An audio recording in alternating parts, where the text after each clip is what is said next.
Hi friends, welcome to Renna வீட்டு சமையல். ரென்னா வீட்டு சமையலில் இன்றைக்கி ரொம்ப சுவையான புளிக்காய்ச்சல் தான் பார்க்க போகிறோம். 6 மாதம் வரையும் இந்த புளிக்காய்ச்சலை கெட்டு போகாமல் சூப்பராக ஸ்டோர் பண்ண முடியும். நான் சொன்ன அளவுகள் படி நீங்கள் செஞ்சீங்கன்னா இந்த புளிக்காய்ச்சல் ரொம்ப நாளைக்கு வரும். ரொம்ப சூப்பராகவும் இருக்கும். நமக்கு திடீர்னு என்றைக்காவது புளி சாதம் சாப்பிடணும்னு தோணும் போது இந்த புளிக்காய்ச்சலேருந்து கொஞ்சமாக எடுத்து சாயத்தோடு மிக்ஸ் பண்ணி சாப்பிட்றதுக்கு அட்டகாசமாக இருக்கும். அந்த சுவையான புளிக்காய்ச்சல் ரொம்ப சுவையாக எப்படி செய்கிறதுன்னு வாங்க பார்த்துடலாம். புளிக்காய்ச்சல் பண்ணுறதுக்கு ஒரு பொடி ரெடி பண்ணணும். அதுக்கு முதல்ல 5 டேபிள் ஸ்பூன் அளவுக்கு கருப்பு எள்ளு சேர்த்துக்கலாம். கருப்பு எள்ளு சேர்த்த பிறகு இதில் 2 கட்டி பெருங்காயம் சேர்த்துக்கலாம். சேர்த்துட்டு நல்லா வறுத்து விட்டுறலாம். எள்ளு நல்லா படபடன்னு பொரியணும். எள்ளு நல்லா படபடன்னு பொரிய ஆரம்பிச்சிருச்சு. அதுக்கப்புறமா இதில் 1 டேபிள் ஸ்பூன் அளவுக்கு வெந்தயம் சேர்த்துட்டு நல்லா வறுத்து விட்டுறலாம்.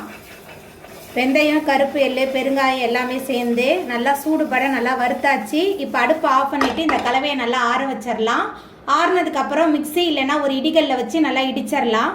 புளிக்காய்ச்சலுக்கு வறுத்து வச்சுருந்த எள்ளு, வெந்தயம், பெருங்காயம் எல்லாத்தையும் ஒரு இடிகல்ல மாற்றிடலாம். இடிகல்ல மாற்றிட்டு நல்லா கொரகொரப்பாக பொடிச்சு எடுத்துக்கலாம். இடிகல்ல மாற்றிட்டு நல்லா கொரகொரப்பாக இந்த அளவுக்கு நல்லா பொடிச்சு எடுத்துக்கணும். இது நம்மளோட புளிக்காய்ச்சலுக்கு ரொம்ப சுவையாகவும் மணமாகவும் இருக்கும். இப்போ இதை தனியாக எடுத்து வச்சிடலாம். புளிக்காய்ச்சல் பண்ணுறதுக்கு 12 டேபிள் ஸ்பூன் அளவுக்கு நல்லெண்ணெய் சேர்த்துக்கலாம். நல்லெண்ணெயில் செஞ்சால் தான் ரொம்ப சுவையாக இருக்கும். ரொம்ப நாளைக்கும் வச்சு சாப்பிட்லாம்.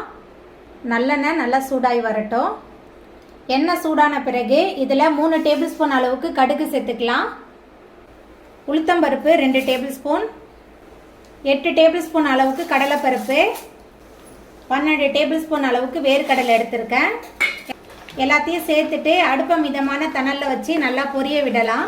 கடலைப்பருப்பு, வேர்க்கடலையெல்லாம் உங்கள் சுவைக்கு தகுந்த மாதிரி நீங்கள் சேர்த்துக்கோங்க. அதிகமாக சேர்க்கும்போது ரொம்ப சுவையாக இருக்கும். இந்த முறையில் நீங்கள் புளிக்காய்ச்சல் செஞ்சீங்கன்னா புளிக்காய்ச்சல் 6 மாதம் வரையுமே கெட்டு போகாமல் இருக்கும்.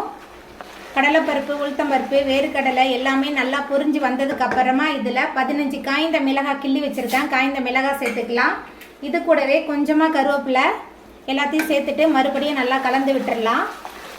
புளிக்காய்ச்சல் நம்ம செய்யும் போது அடுப்பை மிதமான தணலில் வச்சு தான் செய்யணும். ஏன்னா கடலைப்பருப்பு, உளுத்தம்பருப்புலாம் தீஞ்சு போக வாய்ப்பு இருக்குது. மிதமான தணலில் வச்சு நம்ம செஞ்சோமா புளிக்காய்ச்சல் ரொம்ப சூப்பராக வரும். எல்லாமே நல்லா பொரிஞ்சு வந்ததுக்கு அப்புறமா இதில் 1 டேபிள் ஸ்பூன் அளவுக்கு தனி மிளகாய் தூள் சேர்த்துக்கலாம். அதுக்கப்புறமா 1.5 டேபிள் ஸ்பூன் மஞ்சள் சேர்த்துட்டு இந்த எண்ணெயில் நல்லா கலந்து விட்டுடலாம். தனி மிளகாய் தூள், மஞ்சள் தூள்லாம் இந்த எண்ணெயில் சேர்த்துட்டு நல்லா கலந்து விட்டாச்சு. அதுக்கப்புறமா பெரிய லெமன் சைஸ் அளவுக்கு புளியை தண்ணியில் ஊற வச்சு கரைச்சி வச்சுருந்தா அந்த புளி தண்ணி சேர்த்துக்கலாம். புளி நல்லா திக்காக கரைச்சி வச்சுருக்கேன். பழைய புளி எடுத்திருக்கேன். பழைய புளி புளிக்காய்ச்சலுக்கு ரொம்ப சுவையாக இருக்கும். புளி தண்ணி சேர்த்தாச்சு. அதுக்கப்புறமா இதில் உப்பு சேர்த்துக்கலாம். உப்பு சேர்த்துட்டு நல்லா கலந்து விட்டுறலாம். உப்பு, புளி தண்ணி எல்லாத்தையும் சேர்த்துட்டு நல்லா கலந்தாச்சு. அடுப்பை சிம்மில் வச்சு ஒரு 15 நிமிஷத்துக்கு நல்லா கொதிக்க விடலாம். புளிக்காய்ச்சல் நல்லா கொதிச்சு எண்ணெயெல்லாம் பிரிஞ்சு வந்துருச்சு. அதுக்கப்புறமா இதில் 1 டேபிள் ஸ்பூன் அளவுக்கு நாட்டு சர்க்கரை சேர்த்துக்கலாம். நாட்டு சர்க்கரைக்கு பதிலாக நீங்கள் வெல்லம் கூட சேர்த்துக்கலாம். கடைசியாக நம்ம பொடிச்சு வச்ச பொடி சேர்த்துக்கலாம். பொடி சேர்த்துட்டு நல்லா கலந்து விட்டுடலாம். எள்ளு, பெருங்காயம், வெந்தய பொடி எல்லாத்தையும் சேர்த்துட்டு நல்லா கலந்தாச்சு. எல்லாமே சேர்ந்து நல்லா கொதிச்சு வரட்டும். எல்லாமே சேர்ந்து நல்லா கொதிச்சு எண்ணெயெல்லாம் பிரிஞ்சு வந்துருச்சு பாருங்கள். ரொம்ப சுவையான புளிக்காய்ச்சல் சூப்பராக ரெடியாகி வந்துட்டு நமக்கு எப்போல்லாம் புளிசாதம் தேவையோ அப்போ இந்த மிக்ஸ்லேருந்து கொஞ்சமாக எடுத்து நம்ம கிண்டிட்டா நமக்கு புளிசாதம் ரெடி ஆயிரும். இப்போ நம்ம அடுப்பு ஆஃப் பண்ணிடலாம்.